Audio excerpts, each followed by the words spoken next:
I would say it's very clear and very hurtful, in fact, to none other than the former royal known as the Duke of Sussex, Prince Harry, about the state of the relationship that he had with his elder brother's children. I mean, really, when you think about Louis and Princess Charlotte, they wouldn't necessarily know who Prince Harry was. But he did develop for a time a good bond, close loving friendship relationship as the fun uncle, of course, to Prince George. Imagine sending birthday cards and gifts to your niece and nephew, year after year, and hearing nothing back. No thank you, no acknowledgement, no phone call, just silence. That is the reality Prince Harry is living right now. And according to sources with genuine knowledge of the situation, it has hit him harder than almost anything else in this entire saga. Because this is not about titles. It is not about money or Netflix deals or speaking fees. This is about children who do not know each other, cousins who are growing up as strangers, and a door between two brothers that, according to everyone with real insight into this family, is not just closed. It is locked. Today we are going to talk about the part of this story that rarely gets the attention it deserves, the human cost. What is actually happening between these families at the level of birthday cards and Christmas presents and unanswered gestures? Because once you hear it, the whole picture looks very different. There was a time, not so long ago, when Harry was known within the family as the fun uncle. Energetic, warm, genuinely good with children. By most accounts, he developed a real bond with Prince George in particular during those earlier years when both families were still in close proximity and the public fracture had not yet begun. George would have known him, remembered him, had genuine memories of an uncle who showed up and made an impression. Charlotte and Louis? That is a different story entirely. They were younger when everything fell apart. The gap widened before those relationships had a chance to properly form. And children, as anyone who has experienced a fractured family will tell you, take their cues from their parents. They do not independently decide who to love or who to stay connected to. They follow the lead of the adults around them. And the adult leading William's household has made his position absolutely clear. The cards that were never acknowledged. Here is the detail that sources have now confirmed, and it is the kind of detail that stays with you. Harry has been consistent. Whatever else you think about how this situation has unfolded, on this particular point, he has not wavered. Birthday cards, Christmas gifts, gestures sent across the Atlantic to Charlotte and Louis. Children he barely knows now, but clearly has not given up on entirely. They have been received. There is no suggestion they were returned or intercepted, but they have not been acknowledged. No response, no reciprocation, nothing that would give Harry any indication that the gesture landed, or that it mattered, or that the door might be even slightly ajar. Now think about what it takes to keep doing that, to keep sending cards into a silence that gives you nothing back. That is not the behavior of a man who has abandoned his family. That is the behavior of someone who knows he made mistakes and is trying, in the only small, quiet way available to him, to hold on to something. Whether those efforts will ever be enough is a completely different question, but they are happening. William's position: firm, final, and completely understandable. Let's be honest about Prince William here, because this is not a simple story of a cold-hearted brother shutting out his family. William is a man who has been through something genuinely extraordinary. He watched his brother leave the institution they were both raised to serve. He watched his wife, a woman he clearly adores, a woman who has conducted herself with remarkable dignity throughout all of this, be publicly discussed, speculated about, and at times directly criticized in interviews and documentaries that his brother either gave or approved. And William is, by nature, someone who operates with complete clarity about who is in his corner and who is not. We saw this with the journalist Tom Bradby, once a trusted friend who conducted the famous engagement interview with William and Catherine, later the person who sat across from Harry and Meghan in that early ITV documentary in Africa.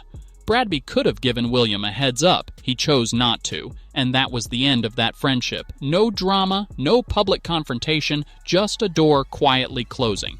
William applies the same logic everywhere. If you are in, you are genuinely in. If you have broken that trust, you are out, and the boundary holds. So when people talk about a reconciliation between the brothers, they are often missing the fundamental point. William is not waiting to forgive. He is not secretly hoping for a reunion. He has made his assessment, reached his conclusion, and moved on. His family is settled, his purpose is clear, and his life, by all credible accounts, is genuinely a happy one. The person who is not happy is Harry. Two sets of children growing up as strangers. Here is the part of this story that transcends royal politics entirely and becomes something more universal. Archie and Lilibet are growing up in California. They are American children in American schools with American friends and an American frame of reference. The British monarchy, the institution their father was born into, the family their grandfather leads, is for them an abstract concept at best, a story their parents tell them. George, Charlotte, and Louis are growing up in Windsor and Norfolk, surrounded by the traditions, the history, and the daily reality of what it means to be part of this family. They will one day carry genuine institutional responsibility. These two groups of children share a grandfather. They share blood. In another version of events, the version that existed before everything fell apart, they would have grown up knowing each other, spending school lie days together, having the kind of close cousin relationships that can last a lifetime. That version no longer exists. And the painful reality, which Harry is apparently confronting with increasing clarity, is that the longer this continues, the less likely it becomes that it ever will. Children do not stay frozen in time waiting for adults to resolve their differences. They grow up. They form their identities. And at some point, the connection that might have been natural becomes something that would require active, deliberate work to build from scratch, with people who are essentially strangers. Harry is beginning to understand that window is not just closing. For some of these relationships, it may already be closed. The gateway theory, and why it probably isn't true. Some observers have suggested that Harry's continued outreach to Charlotte and Louis, the card sending, the gift giving, is calculated. A strategy, a way of maintaining a thread of connection that could eventually be used as leverage or as a pathway back into the family's good graces. It is a cynical reading, and honestly, it is probably not the right one. Because if this were purely strategic, you would expect it to come with some kind of public component, a carefully placed story about Harry's heartfelt efforts to stay connected to his niece and nephew, an anonymous source confirming his dedication and warmth, some manufactured emotional narrative designed to shift public opinion. That has not happened. What we have instead is a private, quietly maintained habit of sending cards and presents that go unanswered.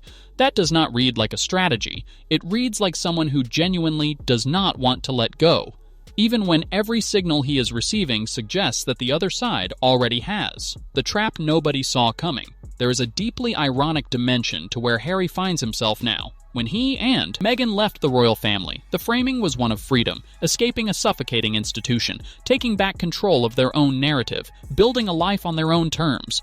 And yet the picture that is emerging, from those who actually have insight into Harry's current state of mind, is of a man who feels more trapped than ever. Trapped in California, trapped in a marriage and a brand that has not delivered what was promised. Trapped in a position where he is too far from the family to be part of it, but too defined by it to be free of it. King Charles, it is said, offered quiet advice at the time of the departure. Let it play out. Do not chase. Do not negotiate under pressure. Just wait and see how things settle. He was right. Because what has played out is this. The institution moved on. William built his family and his future. James Alexander stepped into the available space. The machinery of the monarchy continued without interruption. And Harry, who left because he felt trapped inside the family, now finds himself on the outside, scratching at a door that he walked away from himself, finally understanding what he gave up. The door is not locked because the family is cruel. It is locked because they remember exactly why he left. And that is perhaps the saddest part of this entire story. That is the reality behind the headlines. Children who don't know each other, cards that go unanswered, and a man coming to terms with the full weight of the decisions he made. I want to know what you think. Is there any version of this story that ends in genuine reconciliation, even at a human level, setting aside the royal politics entirely? Or has too much happened for these families to ever truly reconnect?